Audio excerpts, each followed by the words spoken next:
totalement satisfait de sa réponse, mais il a quand même essayé de répondre à l'essentiel de nos préoccupations.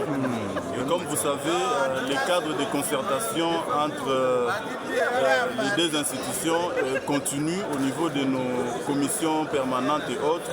Le ministre s'est dit prêt à continuer avec les mêmes exercices de redevabilité au sein de nos différentes commissions. Et donc nous voudrons par cette initiative d'aujourd'hui dire à notre population que nous sommes là. Un député national a le devoir de parler des sujets qui concernent l'ensemble de la République et non seulement les problèmes de sa circonscription électorale. C'est dans ce cadre que moi, député élu du territoire de Chabunda, mais soucié de défendre notre population, l'ensemble de notre population, nous nous sommes intéressés à une question, à un sujet qui s'est passé ici à Kinshasa et nous l'avons porté du haut de cette tribune pour défendre nos compatriotes de la ville de Kinshasa.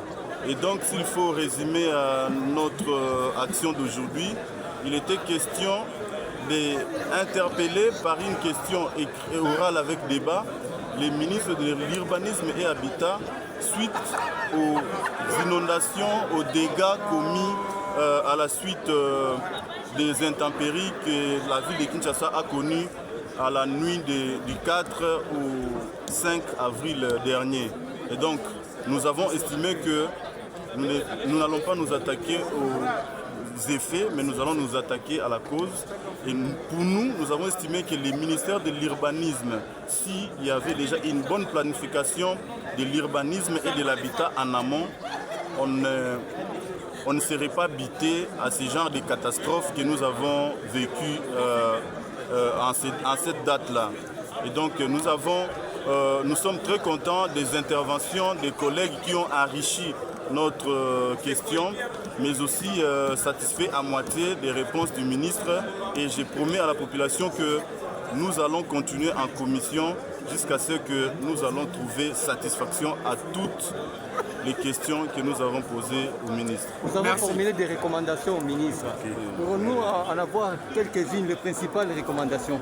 Oui, sur les recommandations, nous avons demandé au ministre, entre autres, l'indemnisation tout d'abord des victimes, à l'instar de celles, donc je parle des victimes des incidents commis sur le site Matadi Mayo. Son Excellence, Monsieur le Président de la République, avait demandé à ce qu'un site soit trouvé pour la construction de logements sociaux en faveur de ces victimes-là. Et donc nous demandons aussi pour les victimes de ces récents dégâts qu'il en soit aussi ainsi pour eux et que le gouvernement construise aussi des logements sociaux pour eux. Mais pour ce qui est de la démolition des maisons dans la ville de Kinshasa, nous avons recommandé au gouvernement de recenser toutes les victimes parce qu'ils sont dans leurs droits. L'État congolais leur a octroyé les permis de construire, les avis urbanistiques et autres. Ils ont eu à acquérir ou à acheter ces parcelles-là en bonne et due forme. Et donc l'État ne peut pas lui-même cautionner déjà au départ cette erreur et puis venir mettre ça sur les dos de la population à la fin. Et donc on a demandé à ce que ces compatriotes-là qui possèdent leurs permis de construire, les avis urbanistiques et les documents d'acquisition de ces différents terrains, d'être indemnisés par le gouvernement.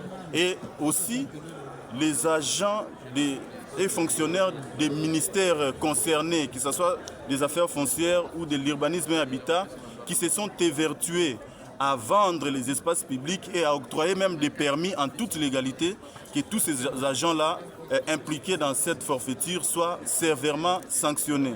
Merci. Je vous en prie.